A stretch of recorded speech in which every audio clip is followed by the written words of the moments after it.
So I thought with this, I would talk through some of the holiday stuff since we're in that time period.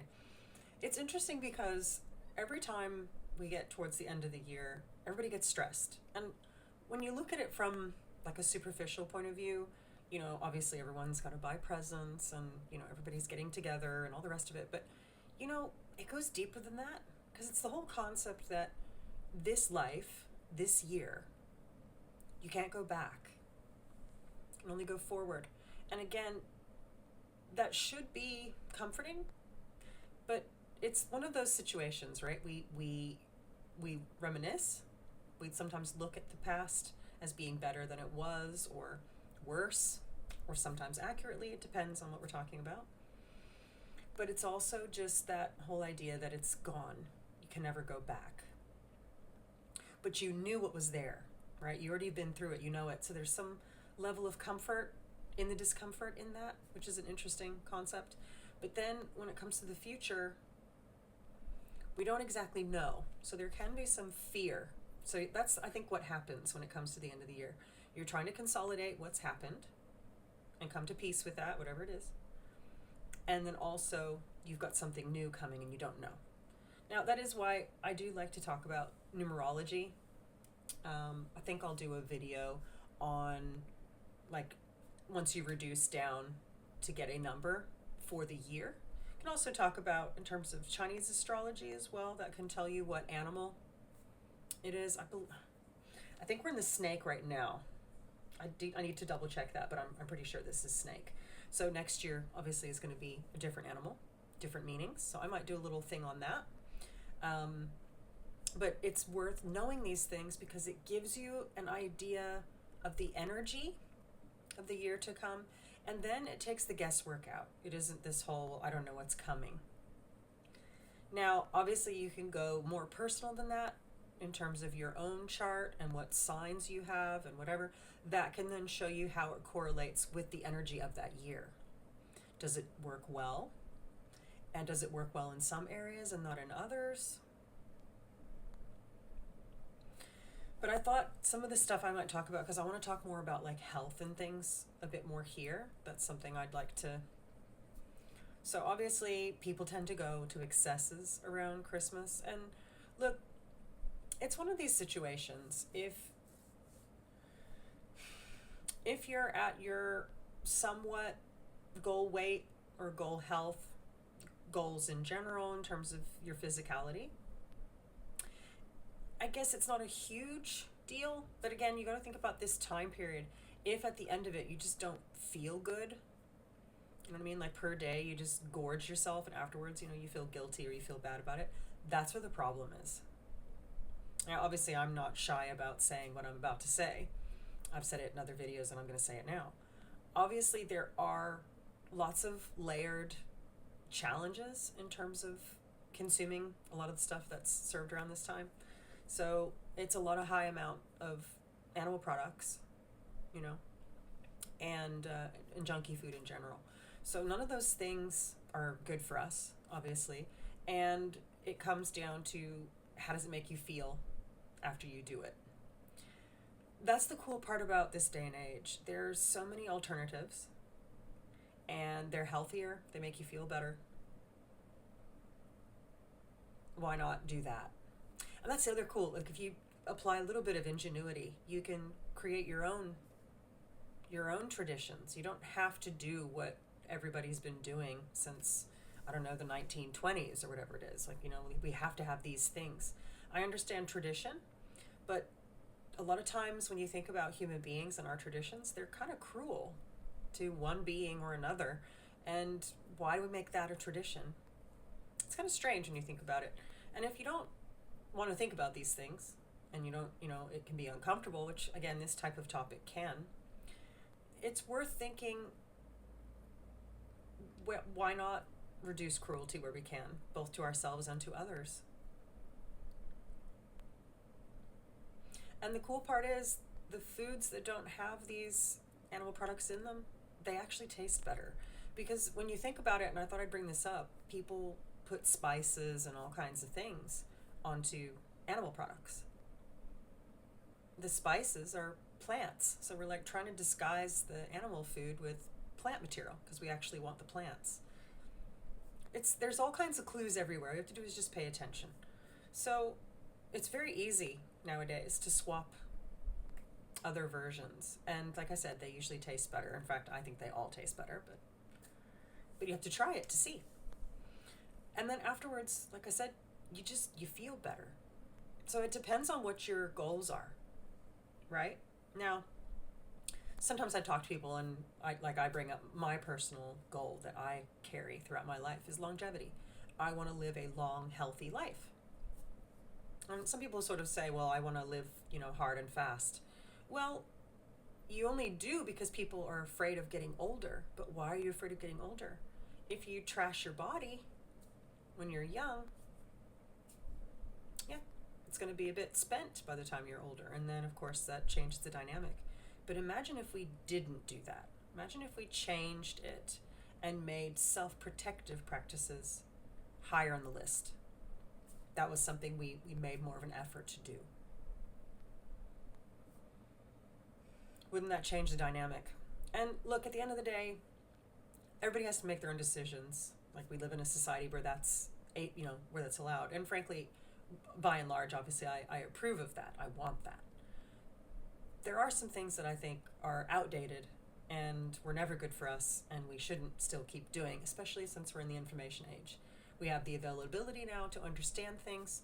We have critical thinking to think through these, and there's other avenues. We don't just have to listen to, a religious figure or just our parents or whatever. We have strong research, peer-reviewed information available that shows us a lot of our traditions were never good for us, and they don't make us feel good, and they don't empower us in any way or help anyone else. So why are we still doing them? And like I said, got to keep an open mind when I talk about things like this in videos. But there's all kinds of things it's linked to. Now, I did do a video about the vagus nerve and how the gut, in the microbiome in the gut, how that will affect communication to the brain, anxiety, depression, all these things. It doesn't just stop there, right? Now, this is a fact. Animal fat clogs up your arteries, and that causes problems, right? That clogs the arteries to the brain, to the heart, to every organ in the body. And yes, the human body compensates, but it causes occlusions, and that causes a lot of stress and a lot of backflow onto the brain and the heart and all the rest of it. So, you gotta think of it this way, right? Let's talk about the kitchen. You're not supposed to pour the fat that comes off the animal in the pan down the drain. Why? Because it clogs the drain. Your arteries are no different. Why would you not pour it down the drain, yet you pour it down your mouth? And I know that probably seems strange to people because you're thinking, well, I'm not pouring the fat, but you're eating it. You might think all of it's cooked out into the pan. It hasn't. They got to think of it in that way, like that little chunk of body part or whatever, meat, whatever you want to call it, but it is a body part. All that fat came out of it. So kind of makes you think, like, maybe the whole thing isn't going to disintegrate. I understand that. But if that much fat came off of it, you think that's all of it and it's all gone? So you're still eating that and you're swallowing it. So it's going to clog up your arteries, just like it clogs up the drain. So it's these kinds of things, you just have to think about it in terms of what kind of life do you want to live? Do you want to be around, if you decide to have children or whatever, do you want to be around for those children to grow up? Do you want to see multiple Christmases with those kids? Do you want to be around for if they decide to have kids, as the grandparent, and to be healthy to do so, to go and do all the things that they do? Or even if you decide not to have kids, spending as much time with in terms of a healthy whatever with your partner, or your younger friends, or same age friends. Again, if you're all living healthy and you're all kicking. So I think it's important to think about these things rather than just to kind of sit in the dark and be like, oh, well, it doesn't matter. I just want to do this right now. I'm not going to think about what happens. And it's not a triggering thing. I mean, it could be, but it's not intended to be that way. Just to get you thinking, to change the dynamic, to change the traditions. Why don't we do things that are more self-protective and then raise the next generations to be more self-protective?